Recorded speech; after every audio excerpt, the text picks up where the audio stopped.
So I'm Fara. I grew up in Morristown, New Jersey. I currently go to school at Emerson College in Boston, Massachusetts. I'm a senior. I'm a marketing communications major, and then I picked up a minor in public health recently, which I've been loving. When I first got to school, I was like, I love fitness, I'm gonna work for Nike. Like, I was set on it. I was like, yes, I am gonna work for a huge fitness label and that's gonna be my thing. And then as I got into school, I realized, okay, maybe not. It kind of just coincided with like my mental health journey, because when I got to school, I was still really struggling with an eating disorder. And that was kind of like that freshman, sophomore years when I figured it out. Like, since I would say I struggled for quite a few years, maybe like 6 to 7, but it wasn't a conscious like, oh yes, I am struggling with an eating disorder. It was just these coping mechanisms that I didn't really have full like awareness of, I guess, at the time. And as I started to gain awareness of it, and as I started to move towards recovery, that's when my interest shifted. And then my passion kind of fell more into cause marketing. So I started taking classes like communications classes, like public health. Yeah, so that's kind of what I'm looking to do, work in cause marketing, nonprofit, career-wise. But then outside of the classroom, I also play volleyball at my school. I'm co-captain of my volleyball team, and that's been a great experience playing D3, because being an athlete and being a volleyball player was a big part of my identity. But I always knew, much to my chagrin, that it wasn't going to be my career, So playing D3 was kind of the perfect balance. Like, we're in a really competitive conference, so I always have that kind of like competitive athlete drive fulfilled, but I'm still able to go to school. Outside of school, outside of volleyball, I would say yoga is probably my biggest passion now, and that also kind of coincided with recovery, common theme here. But yeah, I'm in yoga teacher training at the moment, and I'm just like infatuated with the process. Like, I am loving it, loving learning about it, and that's kind of just like my go-to. I can just hop on my mat anytime. I'm very driven, I'm very competitive. I don't like to lose because I have 2 older brothers, but I'm also kind of like the mom of the friend group. Like, I'm definitely the nurturing one. And yeah, I love to like listen to people. I'm fascinated by people's stories, so I'm kind of like a sounding board. It was really like my freshman year of college is when I started to think that, oh, maybe something's not quite right, maybe I do need help, but I didn't actually even consider going to get help until much later, into sophomore year. So I think what caused me to like really take a look at how I viewed myself and valued myself and these sort of like coping mechanisms, I was sort of forced into it because I got an injury my freshman year playing volleyball.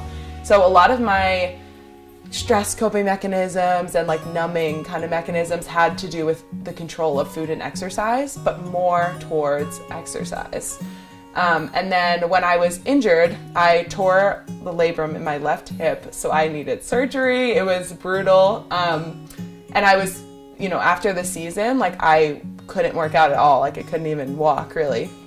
So that was completely new. Like, I had always been active, exercising in a sport, and then all of a sudden to just have it all cease, like it was like a joke in my family, like, that I was just like moody and grumpy because I wasn't working out. But the reason it like threw me so out of whack is because I was using exercise, and really over exercise, to kind of like numb myself from what I was feeling, and kind of relying on that as a sense of control. So when that was taken off the table, it was like that was the only tool in my toolbox, and then my toolbox was empty. So I was like reaching in like, well, what the heck am I gonna do now? Notably, like, just going to the dining hall with my friends, I kind of started to realize that, they would just go in, they would walk around, look at what looked good, just, get it, like, get a cupcake, get a salad, get whatever they wanted. And I realized, like, wow, I can't do that. Like, I can't do that. So I kind of had that realization that I was like, oh, this is not normal. And as soon as I healed from my injury, I was just right back up, right into the gym. I was like dead set on like getting back to where I was. and I just fell like deeper and deeper and deeper into it. Did make attempts to, try to heal myself. Like I was calorie counting that time when I was injured, and then I said, okay, this is bad for me and I'm gonna stop, and I did. But then it just cycled into something else. So I think my eating disorder it wasn't just like, well, this is what I do and I do this every day. It was like this period of time I did this, and then it just switched. Sophomore year was a turning point because that's when I think I started to physically feel it in my body. And I mean that physically, but I also mean it like emotionally. Like I would walk into practice and I was just like on the verge of tears. And I just started to resent things that I love, like volleyball.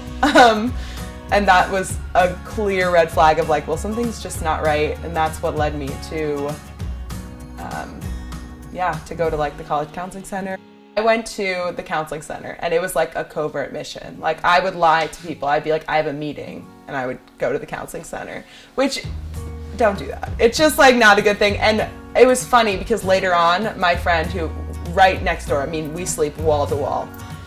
Later in the year, I was like, you know what? Actually, I didn't have a meeting. Like I was going to the counseling center, and she was like, oh my God, I've been going to the counseling center. And we were like, oh great, we've just been lying to each other for 5 months. Which is all just from stigma. But yeah, it was like a covert mission to recover. Like no one knew. A huge problem for me during that time was that I didn't want to disappoint people. And I blamed myself, which is also like a huge misconception that we hear all the time with people who are struggling with their mental health, and they think it's their fault. So I think it was about a year span where it was like this very private thing. I didn't even want to tell my parents. Like that was a big barrier to care for me, I guess, because I knew if I wanted to get a therapist, I had to get insurance, which was through my parents. So I had to tell them. When you fear people's judgment, it's just a reflection of how you think about yourself. And at that time, I was blaming myself and I was judging myself. So I think the forgiveness and the compassion had to come for myself first before I could like step forward with it and talk to people about it. So it took me quite a while to get there. Journaling was great for me because when you're in your head, you're just spinning and spinning and spinning. And I'm a very visual learner. So actually just writing everything down, it's like in front of you on a page, like it's very tangible. You can see it. And it's funny because I used to like write a page in journal, rip it out and throw it away. And it's like, who reads your journal? Like that's me judging myself, which is like, I need to think about that. So once I got over that, I just journaled a lot. Like I have like 3 journals now, and it's actually amazing. Found yoga in part because my mom did it growing up. So I definitely have her to thank for like laying the breadcrumbs. But when I was in that disordered state, I kind of just viewed yoga as like a waste of time because it wasn't enough of a vigorous workout. And I couldn't sit still for like an hour, even though you're not even sitting still. And then when I started to recover, I decided I was going to take time off from the gym entirely. So I was like, well, what the heck? What am I going to do? So I was walking my dog, and then I was like, okay, yoga. I'm going to do yoga. And it was a rocky start. Like I was like, oh, this isn't working. Like just did like one pose. But I just stuck with it, mainly because I wasn't like allowed to do anything else at that time. But I'm so thankful because it just grew from there. And now I'm like, training to become a yoga teacher because of how much it changed my life. Okay, so I have an Instagram account where I post about yoga, recovery, mental health, and that's kind of where I just share kind of where I am in the present moment. One of the biggest things that I noticed in trying to research eating disorders and mental health, like just to educate myself when I was first figuring it out, I noticed that when we look at this narrative of like adversity to triumph, it's like this 90-10 where 90% of what they say is like the gory details. This is what I did. This is how bad it was. And then you have 10% and now I'm here and it's amazing and choose recovery. But I was like, well, okay, I got you, but how did you get there, right? Like that whole middle gap is missing. So I wanted to create a page that was all about the gray, that wasn't about the extremes, and that was just about continuing to grow, because I think you're not really going towards one final destination. Just by being and just doing right by yourself, showing yourself compassion and not engaging in like negative self-talk, that's gonna ripple into the people around you. Like one of my favorite moments ever was when I was driving with my brother in the car, and you know, we have had conversations, but not like, I was never like, oh, you should think about this, right? Like it was just from the conversations that we had had and just by being around me in recovery, he said to me, oh, you know, actually like, since you've kind of like done more of this work, I really noticed like how me and my girlfriend talk about working out and how we talk about our bodies and our food. And that was just incredible to me that he had more self-awareness. Healing yourself is the first step to like giving to others, because if you don't fill your cup, you can't give to anyone else. So I think when we think about like heal the world, it's like so abstract and it seems so unattainable, but healing the world literally starts with healing yourself. And that's something that I think yoga preaches, and certainly recovery.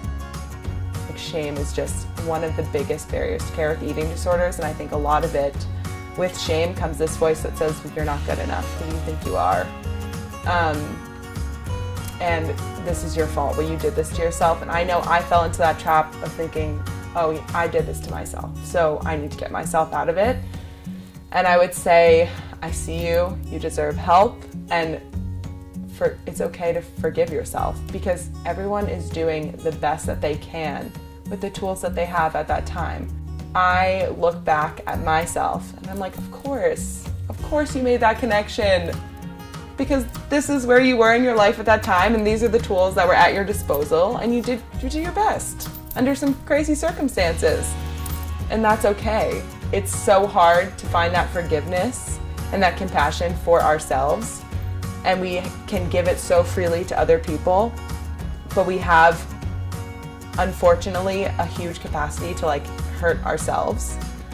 And I think that's the first step, is like forgiveness and compassion. And sometimes what people need to hear is to be like validated, to know that they are believed, and that they don't need to, especially with eating disorders, there's this notion that you have to like look sick, because we have this idea that we have to physically show that we are hurting mentally.